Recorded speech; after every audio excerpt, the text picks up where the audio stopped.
کیا آپ جانتے ہیں کہ اللہ کی راہ میں دیا گیا ایک نوالا پہاڑ جتنی مصیبتوں کو ٹال سکتا ہے؟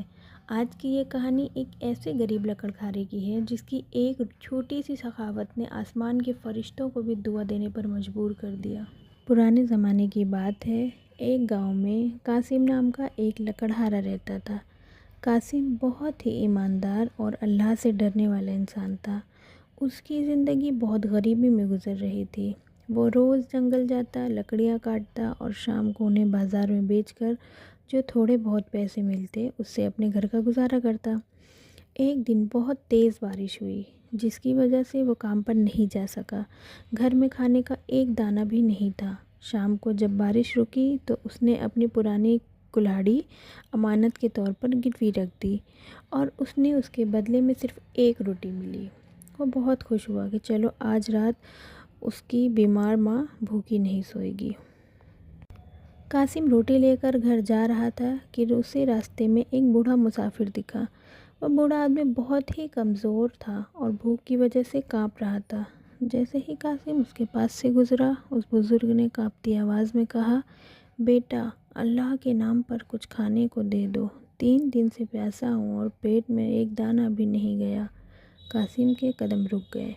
اس کے دماغ میں اپنی بیمار ماں کا چہرہ آیا، لیکن پھر اس نے اسے بے بس بوڑھے کی آنکھوں میں دیکھا۔ قاسم نے اپنے دل میں کہا، اللہ مالک ہے، ہم ایک رات اور صبر کر لیں گے، لیکن اگر اس بوڑھے کو کچھ نہ ملا تو شاید اس کی جان چلی جائے۔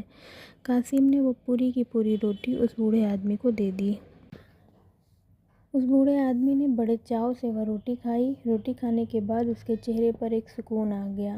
اس نے اپنے ہاتھ آسمان کی طرف اٹھائے اور بڑے پیار سے دعائیں دیں، اے اللہ، اس بندے نے اپنی آخری روٹی میرے نام کر دی، تو اس کی روزی میں ایسی برکت ڈال کہ دنیا دیکھتی رہ جائے۔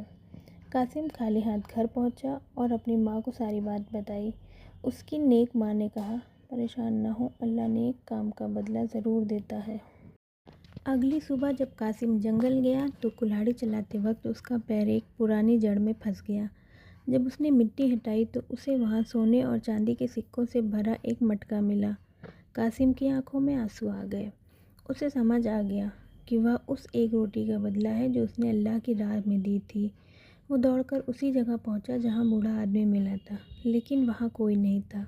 اسے احساس ہوا کہ وہ کوئی عام مسافر نہیں بلکہ اس کی آزمائش کے لیے بھیجا گیا کوئی فرشتہ تھا۔ میرے پیارے دوستو، سخاوت کرنے سے مال کبھی کم نہیں ہوتا۔ جب ہم دوسروں کی مدد کرتے ہیں تو اللہ ہماری مدد کرتا ہے۔ یاد رکھیے، ہاتھ پھیلا کر مانگنے سے بہتر ہے ہاتھ بڑھا کر کسی کی مدد کرنا۔